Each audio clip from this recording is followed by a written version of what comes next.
Voilà, mesdames, messieurs, nous vous l'annoncions depuis le début de cette émission, c'est-à-dire à 6h, que nous recevrons aujourd'hui une grande dame de la société civile ivoirienne, Pulchérie Balé. Elle est la présidente de l'ONG Alternative Citoyenne Ivoirienne.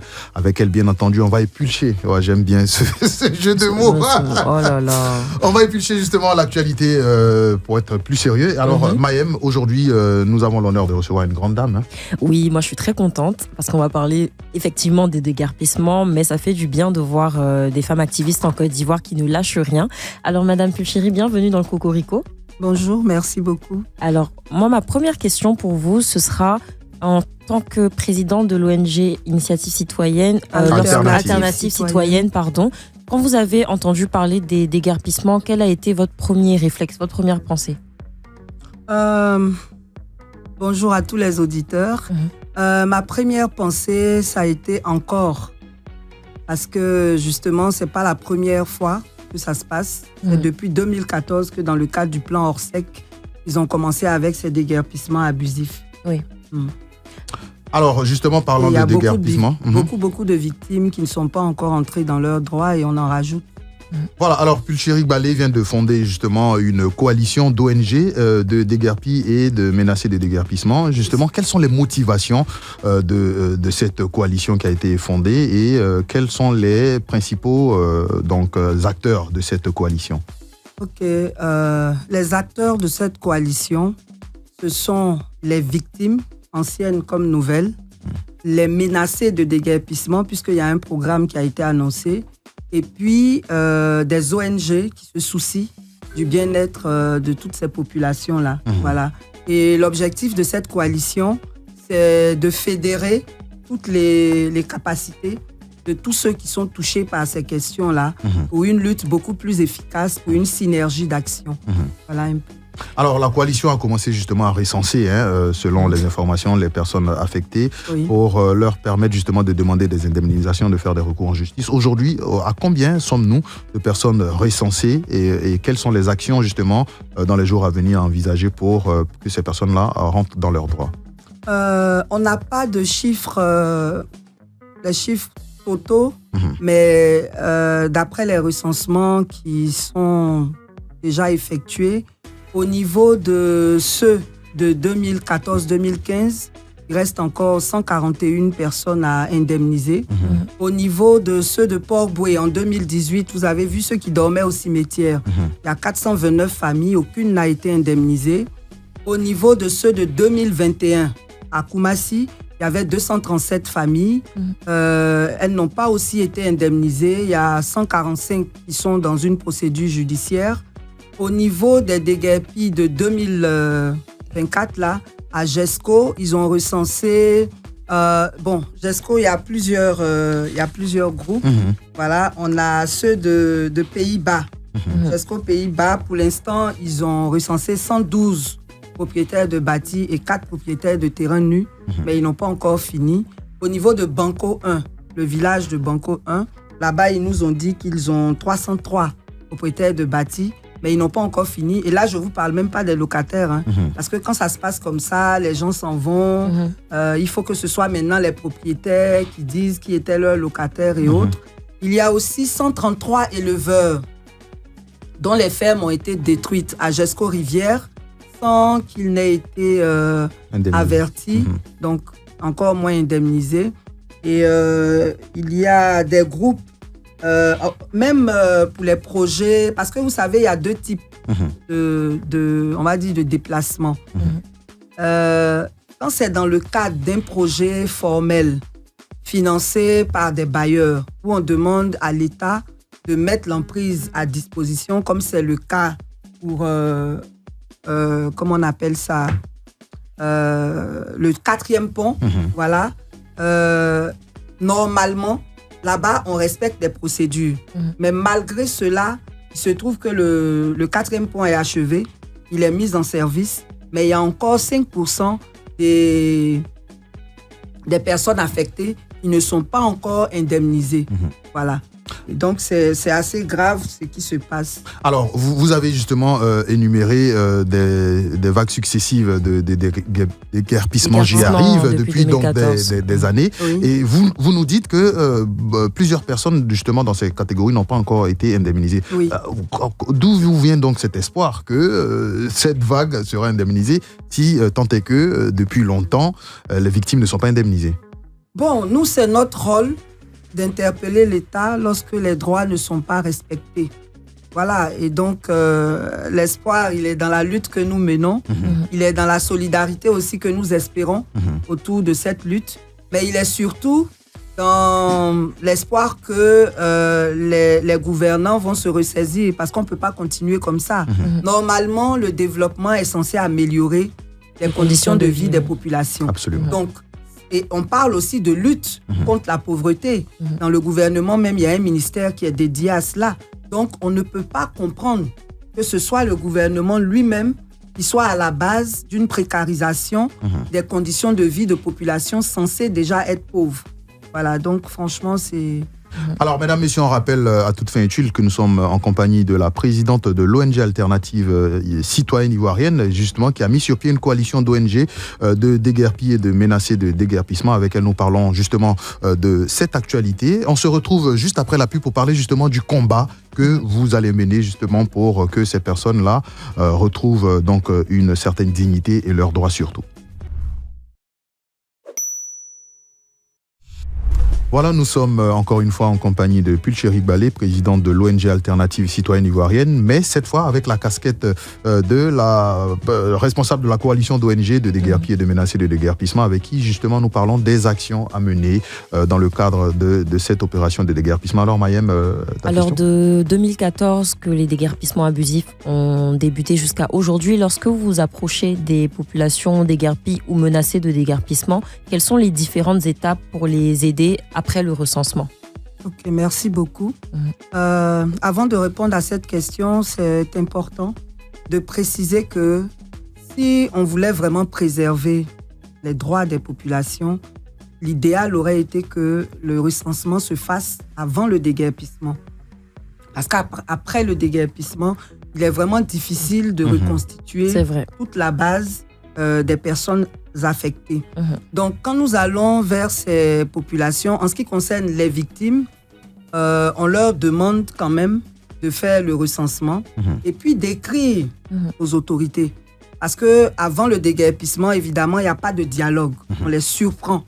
Voilà. Donc, il faut ouvrir le dialogue avec les autorités pour entrer dans ces droits.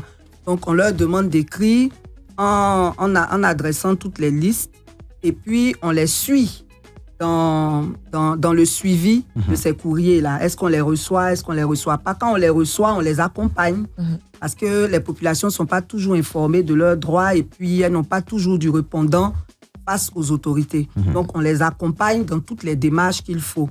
Et quand on se rend compte qu'il n'y a pas d'issue, on emprunte la voie judiciaire, carrément. Voilà. Alors, maintenant, allez-y. Oui, maintenant, pour ce qui concerne les menacés de déguerpissement, on leur conseille de faire un recensement. Déjà, c'est important. Les logements, les commerces, enfin tout. Et puis, s'ils en ont les moyens, on leur conseille de procéder déjà à l'expertise de leur bâtiment. Parce que quand on a fini de casser, après, c'est difficile de reconstituer. Pour ceux qui n'ont pas les moyens de faire des expertises, on leur conseille de prendre des photos de leur bâtiment, enfin, ce qui peut permettre à un expert après de faire des calculs. Et on leur demande d'ouvrir aussi le dialogue avec les autorités pour négocier parce que malheureusement, tous ces déguerpissements-là se font toujours en pleine année scolaire. On ne comprend pas pourquoi. Et donc, il faut négocier avec les autorités, d'abord sur un délai pour que l'année scolaire finisse. Parce qu'on a vu dans le cas de GESCO, quand l'école Charles-Hélène a été cassée, ils sont allés casser Banco, ils ont laissé l'école. Mais quand les parents et les enfants ne sont plus là, qui va dans cette école? Aujourd'hui, l'école de Banco est habitée par des déguerpis qui ne savent pas où aller. Voilà. Donc, on demande de négocier pour qu'on leur laisse le temps jusqu'à la rentrée. Et entre-temps, de discuter sur les conditions de leur départ. Et dans tout ça, on les accompagne vraiment dans toutes ces démarches. Alors, à bien vous écouter, pour ces victimes-là, il s'agit de deux catégories. Certaines sont détentrices de ACD ou d'autres papiers, et d'autres sont simplement locataires. Et donc, dans ce cas de figure, ces personnes-là n'ont pas d'indemnisation à demander. Pourtant, elles sont victimes, justement, de ce déguerpissement. En fait, il n'y a pas deux catégories. Il y en a plusieurs. Il y a les propriétaires de bâtis non résidents. Ça veut dire que vous avez construit votre maison, mais vous n'y habitez pas. Vous la mettez en location ou bien c'est la famille qui est là-bas. Il y a les propriétaires de bâtis résidents. Vous avez construit votre maison, vous y habitez. Il y a les locataires, ceux qui louent les maisons. Et parmi les propriétaires de bâtis, il y en a qui sont détenteurs de droits de propriété et d'autres non. Dans tous les cas, tout le monde doit être indemnisé. Parce qu'il faut faire la différence entre le droit positif et les droits de l'homme. Dans le droit positif, on dira que ceux qui ne sont pas détenteurs de titre de propriété ne devraient pas être indemnisés.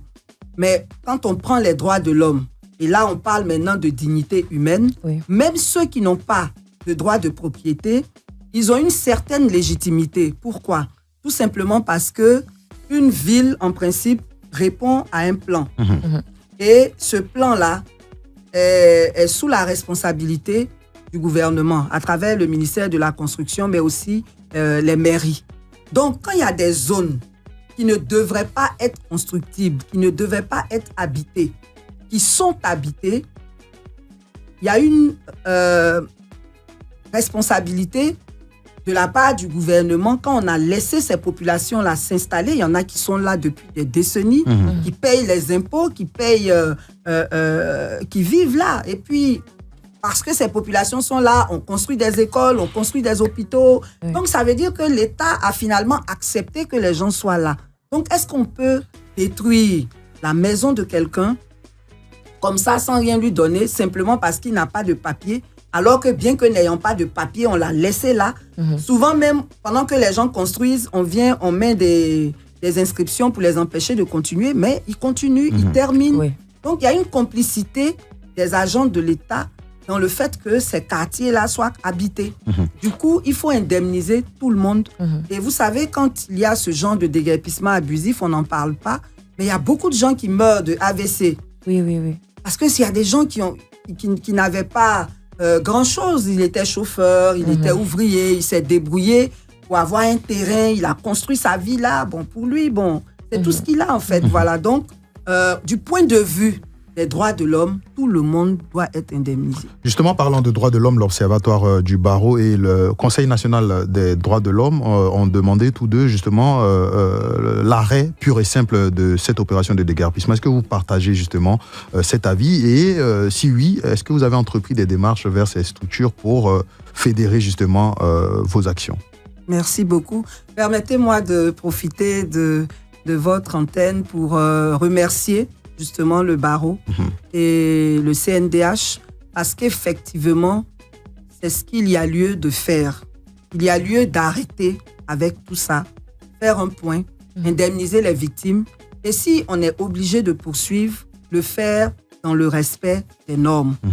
Parce que, je le rappelle encore, l'article 11 de notre Constitution, qui est notre loi fondamentale, qui est au-dessus de nous tous, dit que le droit au logement doit être garanti pour tous.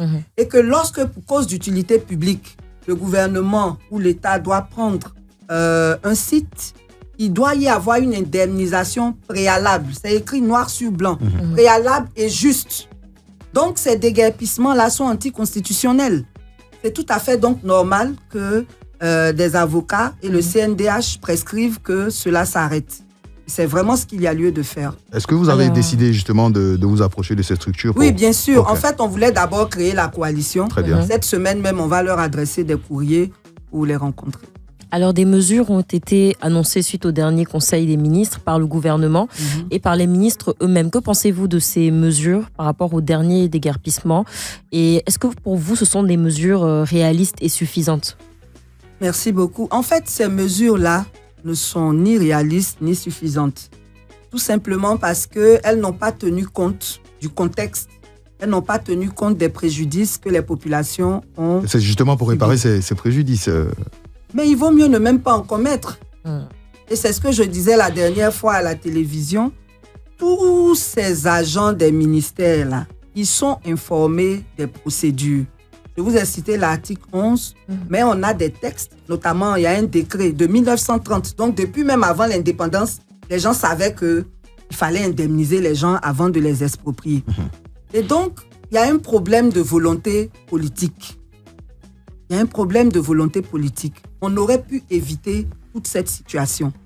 Donc, pour revenir à votre question, la mesure 1 dit qu'on va donner 250 000 pour le relogement de ces populations. Mais vous connaissez aujourd'hui le coût de la vie à Abidjan. 250 000 là, c'est la caution de quelle maison? Pour des familles nombreuses qu'on a déplacées, c'est forcément dans un autre quartier précaire qu'elles iront s'installer. Quartier précaire qui est prévu pour être détruit aussi.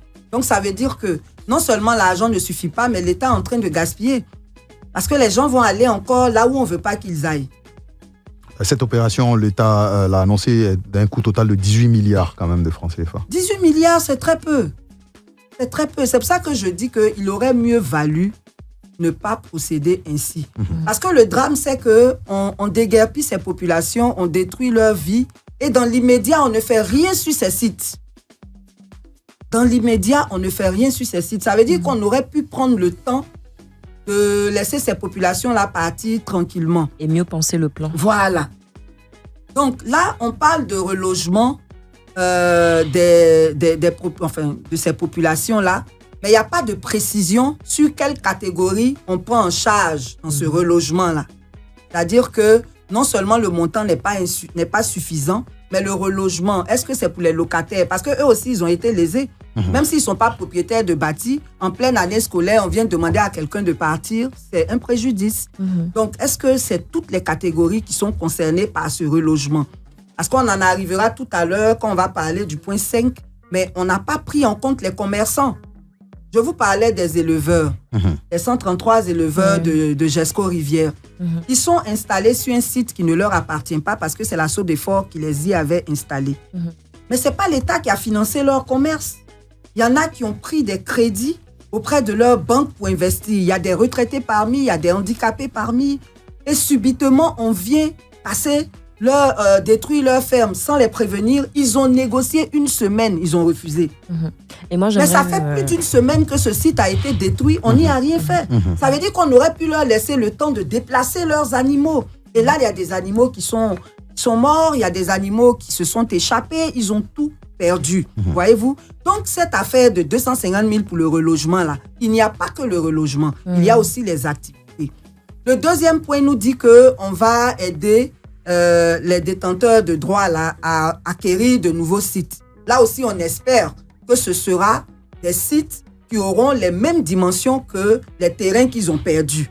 On parle de 75 et 100 mètres. Non, ça c'est la troisième mesure. D'accord, très bien. Dans la deuxième mesure, on dit qu'on va aider les détenteurs de titres à acquérir de nouvelles parcelles en pleine propriété. Donc, si j'ai perdu un terrain de 500 mètres carrés, il faudrait qu'on me donne aussi un terrain de 500 mètres carrés. Donc, tout ça, ce n'est pas précisé. Dans la troisième mesure, on parle maintenant de ceux à qui on va donner 75 à 100 mètres carrés pour s'installer. Là aussi, on suppose qu'il ne s'agit pas des détenteurs de titres, puisqu'on en a parlé plus haut. Mais là, même s'il s'agit de ceux qui n'ont pas de titre, vous imaginez que j'avais 500 mètres carrés, je vivais là avec une dizaine de personnes. Quand on me donne 75 à 100 mètres carrés, là, c'est pour construire quoi? Pour vivre là avec combien de personnes? Il y a un problème aussi. Et on ajoute qu'on va leur faire payer 10 000 francs par mois pendant 20 ans ou 25 ans. Ça renvoie à quoi? Déjà, le terrain dont vous m'avez dépossédé, là, je l'ai payé. Je l'ai payé. Là, je viens payer, là, c'est pourquoi encore? Donc, c'est comme si l'État a pris leur terrain et il vient leur vendre encore un autre terrain qui n'est même pas à la dimension du terrain qu'ils ont perdu. Donc là, il y a une injustice. Voyez-vous? Le quatrième point dit qu'on va donner 1 million pour construire. Avec 1 million, là, si ce n'est pas une baraque, là, qu'est-ce qu'on construit? Et on dit que c'est une avance, en fait.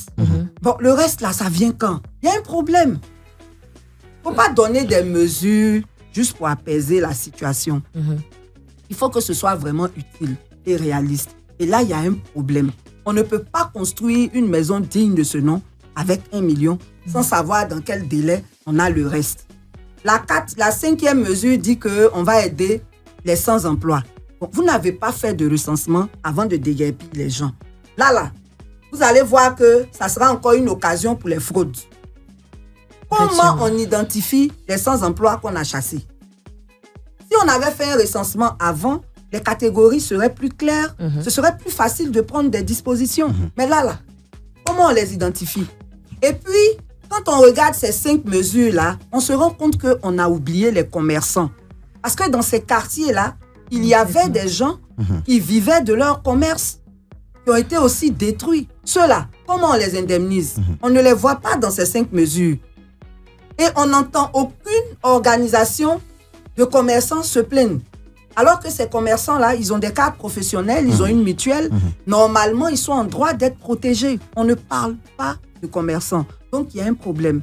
On ne parle pas non plus des équipements. Parce que tout ce qu'on a cité là, même les écoles là, quelle est leur part dans tout ça? Donc, il y a un problème au niveau de toutes ces mesures-là qui sont incomplètes. Alors, Pulché Ogbale, vous dites justement que ces mesures sont insuffisantes, mais c'est déjà un pas en avant du gouvernement. Non, mais ce n'est pas un bon pas. Le pas, là, il sert à quoi? Mettez-vous un peu à la place de ces gens et puis vous comprendrez. Il sert à quoi? Comme je le disais, je l'ai déjà dit, quand ils sont arrivés, ils n'ont pas prévenu. Et parce qu'ils n'ont pas prévenu, les gens n'ont même pas eu le temps de sauver quelque chose. Même les fameux titres dont on parle là, il y en a qui n'ont même pas pu sauver leurs documents tellement ils étaient paniqués. Il y en a qui n'étaient pas à la maison, ainsi de suite. Tout ça, ça est sous les gravats. Et puis vous me donnez 250 000 qui n'est même pas suffisant pour la caution d'une bonne maison dans un bon quartier. Mais maintenant, comment j'équipe ça? Comment je prends mon compteur de SODECI et CIE? Comment même j'achète un tabouret pour m'asseoir? Comment je fais? On a détruit les lits, on a détruit les fauteuils, les appareils électroménagers. On a tout détruit. Et puis on vient, on donne 250 000. Donc toutes ces mesures-là, en fait, il faut qu'on les revoie entièrement. Pour vous, c'est quoi les bonnes mesures, justement? Les bonnes mesures, c'est d'abord même d'éviter même de faire des déguerpissements abusifs. Il faut arrêter justement cette opération pour le moment. Il faut arrêter même ça. Très bien. Parce que la meilleure des mesures, c'est de faire un recensement avant de casser.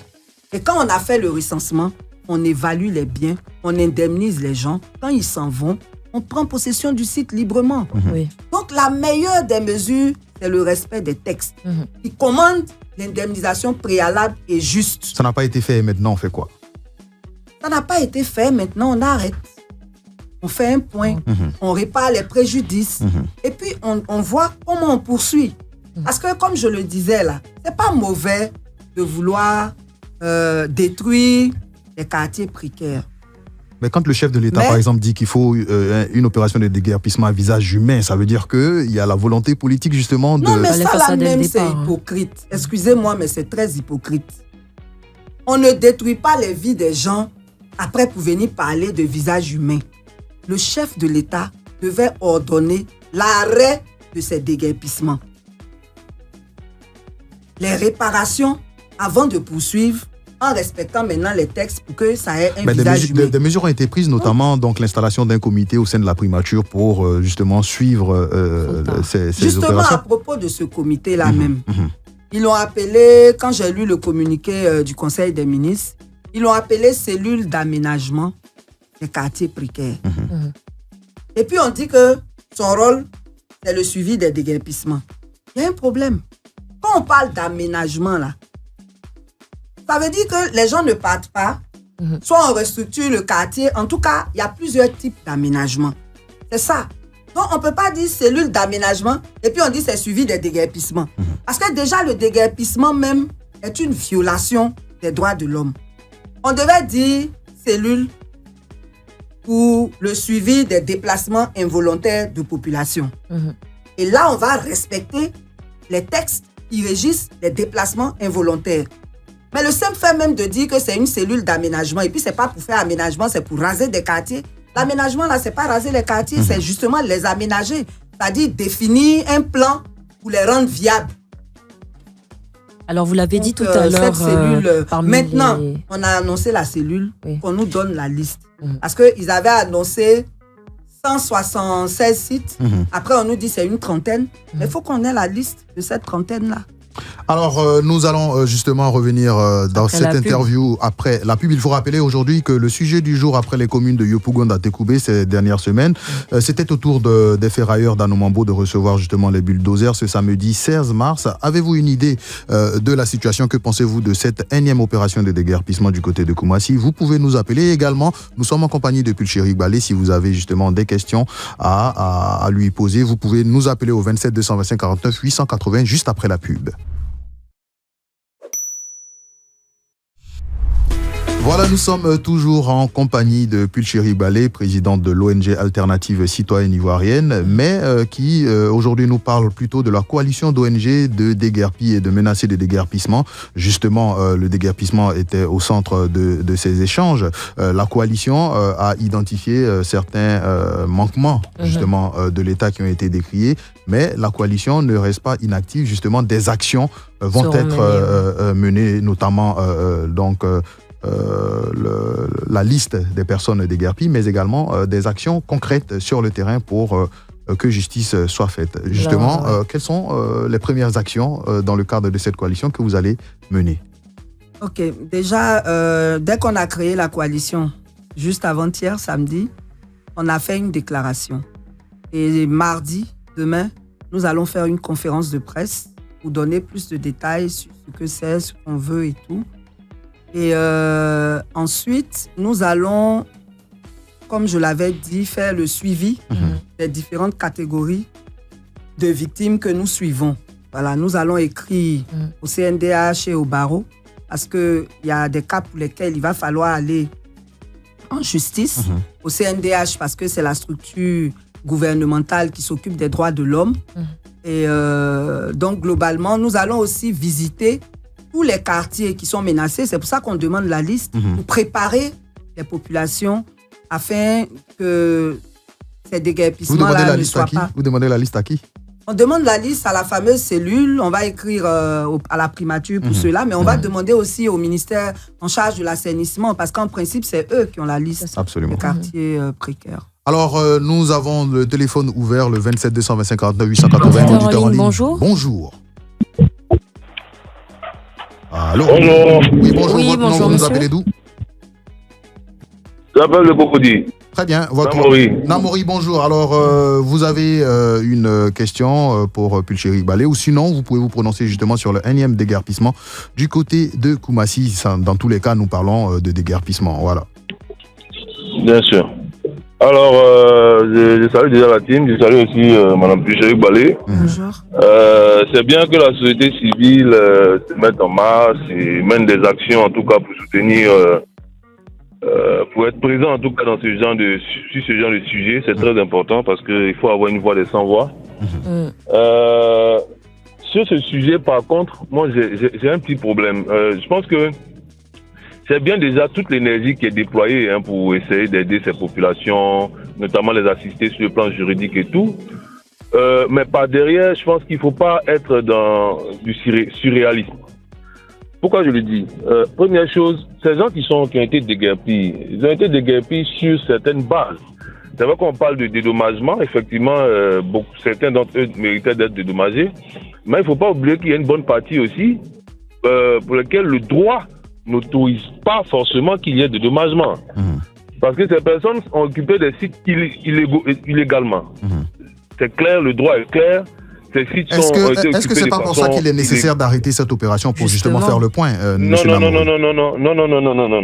À un moment, il y a certaines choses qui demandent justement que l'État prenne ses responsabilités. Ces responsabilités doivent être prises. Nous avons besoin que ces espaces soient déguerpis. Moi, je suis ivoirien. Je veux bien que ces espaces soient déguerpis, qu'ils soient protégés, parce qu'en plus de l'impact environnemental, il y a l'impact sécuritaire, il y a plein d'autres choses qui rentrent en ligne de compte. Et j'ai vu que depuis 2014-2013, il y a des opérations de déguerpissement qui ont été menées. Ces populations, il y en a nombreux qui ont été prévenus. On prend le cas de Boïbana, il y a eu des recasements qui ont été faits sur Songo.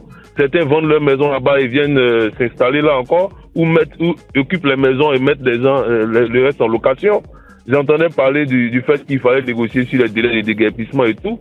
Mais il y a des personnes, des larges délais ont été donnés à plusieurs personnes qui n'ont pas été déguerpies. Pulchéry en parlait tout à l'heure. Quand on déguerpit et quand on ne fait rien, les populations reviennent s'installer. Est-ce que là... À un moment, il faut avoir pitié aussi des gouvernants et de l'État de Côte d'Ivoire. À un moment, on demande que les gens quittent les sites. On prend des mesures, on indemnise certains. On indemnise la plupart pour leur demander de quitter. Ils quittent et on dit non, comme ils ne sont pas venus faire, donc ça veut dire qu'on peut revenir occuper l'espace. Demain qu'on vient de déguerpir, on crie à l'injustice. Alors, selon vous, qu'est-ce qu'il faut faire? Qu'est-ce qu'il faut faire pour que le déguerpissement, pour parler comme le chef de l'État, ait un visage plus humain? D'accord. Dans un premier temps, d'abord le droit. Puisqu'on parle naturellement de droit, le droit dit quoi? C'est là que parle Pulchéry Balé. Naturellement, en termes de droit administratif, lorsqu'il y a des expropriations de personnes qui ont des titres fonciers, qui ont la propriété justement de ces biens-là, l'État dédommage. Et c'est ce qui se fait. Alors, si vous occupez un espace de façon illégale, l'État est libre de vous dégager comme il le veut. Maintenant, quand le président de la République, naturellement avec son programme, la Côte d'Ivoire solidaire, souhaite qu'on ait un déguerpissement à visage humain, il interpelle le gouvernement à travers son ministère de la Solidarité pour voir quel type d'appui il peut être en train d'apporter. Mais même au niveau de cet appui-là, il ne faut pas exiger qu'on soit en train de peigner les cheveux de tout le monde tous les matins. Ils ont fait ce qu'ils peuvent, ils ont fait quand même un geste qu'il faut saluer. Et quand une organisation de la société civile, je pense qu'à un moment aussi, il faut s'adresser même aux citoyens pour leur faire comprendre exactement ce qui se passe. Et leur faire comprendre lorsqu'ils ont tort, qu'ils ont tort. Et ça aussi, c'est très important. Il ne faut pas qu'il y ait de manipulation politique sur ce sujet. Très bien. Nous sommes ivoiriens, nous voulons que les choses évoluent, mais il faut faire attention. Je loue bien le courage de Mme Pulchéry Balé, mais je souhaiterais que cette démarche soit beaucoup plus crédible, pertinente et objective. Merci, vous nous avez demandé... impartial. Vous nous avez demandé d'avoir pitié du gouvernement, en tout cas, on l'a compris. Et pour dire simplement que pour vous, les actions du gouvernement, justement, les 5 mesures adoptées par le Conseil des ministres, sont justement une piste de solution pour soulager... Sont à applaudir. Elles sont déjà applaudir. Merci beaucoup, Namouri, pour... Elles sont déjà applaudir. On applaudit, et après, merci. on peut faire une négociation pour obtenir un peu plus. Merci beaucoup. Sinon, venir dénigrer correctement toute l'action, je pense que c'est pas juste. Non, je crois pas qu'on a dénigré toute l'action. Mais merci beaucoup pour votre point de vue. C'est votre point de vue. Voilà. Vous êtes libre de le penser. Un autre auditeur en ligne, bonjour. Allô? Vous nous entendez? Bonjour. Vous appelez d'où? Oui, je vous entends très bien. Allô? Julien Gogo, bonjour. Alors, nous sommes en compagnie de Pulchéry Balé avec qui nous parlons justement de l'opération de déguerpissement et des actions menées par la coalition pour justement venir en aide à ces personnes. Vous avez un avis sur cette question ou une question pour Pulchéry Balé? Oui, je vais louer d'abord le courage de cette dame, de Pulchéry Balé, parce que, contrairement à ce que les gens peuvent penser, elle n'y gagne rien à mettre sa vie à danger, c'est un cas dont on parle. La société civile, nous, ce qu'on fait de façon délibérée, c'est un don de soi. On n'y gagne rien. C'est pas comme de la politique où on peut parler de façon, faire des discours négatifs ou bien, je vais dire, politicien pour avoir un poste. Donc là, il faut qu'on nous encourage, parce que c'est une mère de famille, c'est une étiquette complexe qui fait ce genre d'action. Maintenant, on revient un peu au cas de déguerpissement en Côte d'Ivoire, où je suis un peu d'accord avec l'intervenant précédent, M. Namouri, dans le cas de certains sites où les occupants ont été dédommagés et ils restent avec la mauvaise foi. Ça, c'est par contre de la mauvaise foi. Donc, M. Gogo, vous pensez plutôt que la coalition, justement, ou les activistes devraient aller plutôt sensibiliser les populations? Non? Oui, elle devrait le faire, mais vous savez, quand on a une coalition aussi de société civile, quelle que soit la position des citoyens, on veut qu'il y ait moins, qu'on fasse moins de tort. On parle de droits de l'homme. Vous voyez, droits de l'homme, même quand c'est un prisonnier, même quand c'est un assassin, il a ses droits. Donc, même si l'occupation est illégale, le déguerpissement doit être humain. Donc là, c'est pourquoi... Donc, quelles sont les réserves, justement, que vous émettez par rapport aux actions de la coalition? n'ai pas bien suivi. Quelles sont les réserves que vous émettez justement par rapport aux actions de la coalition? Non, les réserves, c'est que je ne veux pas que ce soit des réserves sur une question politique. Très bien. Il faut qu'on le comprenne. C'est-à-dire que souvent, on ne fait pas de différence entre la pression pour obtenir un résultat pour la société civile ou une pression pour pouvoir faire dégager un pouvoir politique. Très bien. En Afrique, pratiquement, il y a forcément une ligne. Mais ce n'est pas le cas. Ce n'est pas ce qu'on constate ici. Ici, on a un cas de personnes en danger, donc elles réagissent. Maintenant, l'action doit être poursuivie pour que, dans les mesures là, qu'on tienne compte de cela. J'ai lu, comment on appelle, un bail amphithéotique. Mais c'est dangereux. Un bail amphithéotique, c'est de 18 à 99 ans. Et ça veut dire que si on ne lit pas les bonnes transcriptions faites pour dédommager les gens, ce bail-là va expirer d'ici 99 ans. Ça veut dire que M. Gogo et son fils, d'ici peut-être une génération, deux générations, après le bail ne leur appartient plus. Il faut éclaircir les thèmes. Parce que le gars qui a Gespo, c'est un bail amphithéotique. Ok, 99 ans, ça paraît long, mais c'est la vie d'une entreprise. Et après, qu'est-ce qu'on fait? Ça, c'est un bail définitif, mais c'est un bail où on vraiment définit des conditions plus fortes pour dire, ok, après ça te revient. C'est un bail amphithéotique de 18 à 99 ans. À 20 ans, l'État peut dire, ok, le gars, je peux te dégager parce que j'ai besoin de mon bail. Donc, il y a des termes qui sont quand même un peu... à éclaircir. Il faut les éclaircir. Merci beaucoup, Monsieur Gogo. Alors, Pulchérik Balé, vos réactions par rapport à ces deux premiers auditeurs qui sont prononcés. D'accord. Le premier intervenant a demandé qu'on ait pitié de l'État. Bon, moi, je ne comprends pas parce que normalement, l'État est censé garantir la sécurité. Pour lui, l'État fait beaucoup. L'État a déjà fait beaucoup. Bon, c'est son droit de penser que l'État fait beaucoup. Mais nous, en tant qu'ONG, on pense aux droits des populations. Et il y a des droits fondamentaux qui sont violés à travers ces déguerpissements. Le droit à la vie. Parce que quand vous jetez quelqu'un dehors, il est dans l'insécurité totale. Il y a des bébés qui sont décédés, il y a des vieux qui sont décédés. Le droit à l'éducation, on a cassé des écoles. Même là où on n'a pas cassé d'école, c'est des familles qui sont déguerpies, qui vont avec leurs enfants, qui perdent ainsi leur scolarité. Il y a le droit à la santé. Parce que quand ils sont dans la rue comme ça, dormir à la belle étoile, ils sont exposés aux maladies. Il y a le droit au logement même, puisqu'on a cassé leur maison. Et tout ça, ce sont des droits qui sont garantis par la Déclaration universelle des droits de l'homme qui a été ratifiée par tous les pays et qui sont garantis par notre Constitution. Donc, c'est à l'État d'avoir pitié plutôt des citoyens. Maintenant, il a parlé aussi de dénigrement. En fait, c'est eux-mêmes qui politisent le débat. Parce que tout ce que nous défendons là, il y a de tout dedans. Notre problème, c'est l'être humain qui est détruit, c'est la famille qui est détruite. Ça n'a rien à voir avec une coloration quelconque. Et on parle de respect des textes. C'est pas parce que quelqu'un occupe un site, d'après eux, illégalement, qu'on doit détruire sa vie. C'est de ça que nous, on parle. Et tout à l'heure, je parlais de la responsabilité de l'État qui est engagé. C'est à l'État de protéger les zones non constructibles pour ne pas que les gens les habitent. Quand les gens les habitent là, l'État est coupable aussi. Parce que les gens qui habitent tous ces sites-là, ils payent des impôts, ils payent des taxes. Donc c'est comme si l'État les légitimait. Maintenant, là où on a déjà dédommagé des gens, mais on libère les sites et puis on les protège, quitte à faire une clôture ou je ne sais pas quoi. Pardon de vous couper, Madame Pulchérik Balé, nous avons un dernier auditeur en ligne pour... Allô, bonjour, auditeur en ligne. Cocorico. Oui, monsieur le messager. Quel est votre avis alors? Bien, Yako à tous les sinistrés et Yako aussi aux futurs sinistrés. Mais il faut dire une chose, le processus doit continuer. Le programme doit continuer. La Côte d'Ivoire a un rang à tenir. Nous sommes sensibles, c'est vrai. Mais en l'état actuel des choses là, on ne doit pas regarder dans les yeux de quelqu'un. Que pensez-vous des actions de la société civile? Que pensez-vous des actions de la société civile? J'en arrive. On ne doit pas regarder dans les yeux de quelqu'un. Par conséquent, le projet doit suivre son cours normal, sans état d'âme. Cependant, le process que les uns et les autres décrivent, c'est vrai, est une réalité. En ce qui concerne singulièrement le cas de Koumassi à Numambo, je souhaite qu'on cherche à les recaser quelque part. Parce que le secteur des ferrailleurs est un secteur qui brasse des milliards.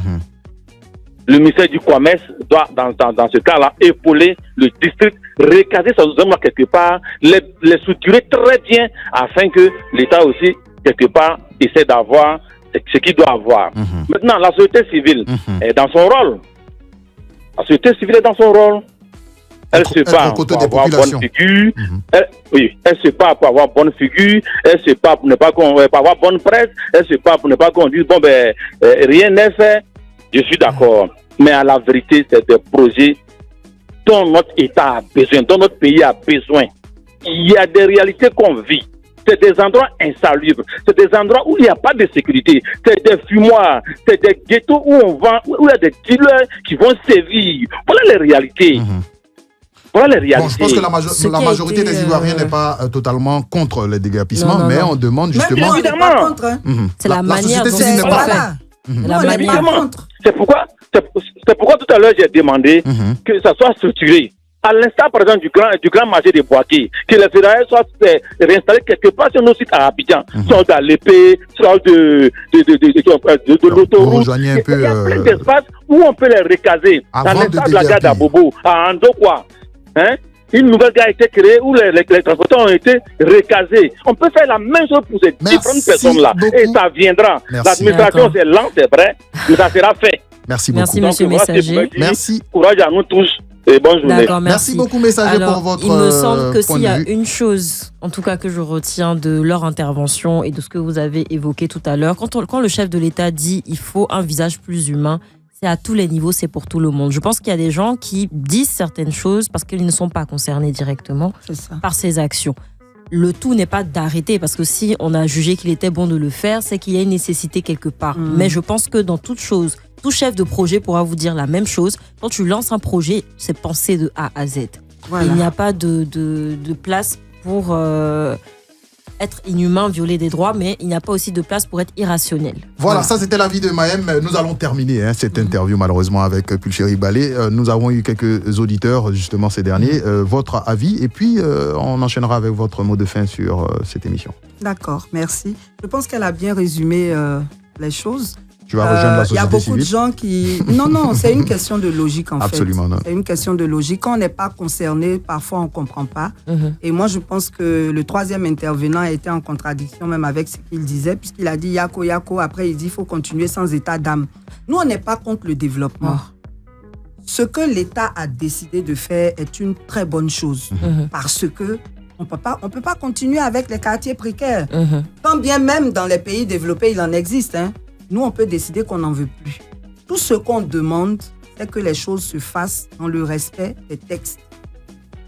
D'abord, il faut communiquer avec ces populations, ne pas leur tomber dessus. Même les ferrailleurs, tout le monde.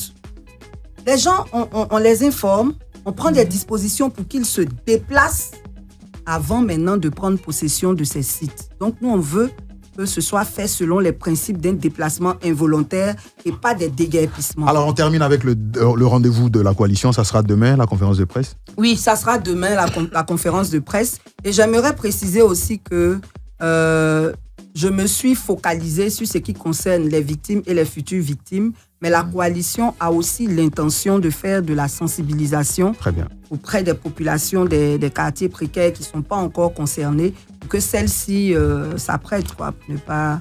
Mesdames, messieurs, nous avons eu beaucoup de plaisir à recevoir pour vous, Pulchéri Balé. Nous avons parlé de déguerpissement. Nous vous donnons rendez-vous pour la conférence de presse. Ça sera demain pour savoir davantage sur les actions menées par cette coalition. Et puis, nous vous souhaitons une excellente journée. On se retrouve demain. D'ici là, que Dieu nous garde. Merci.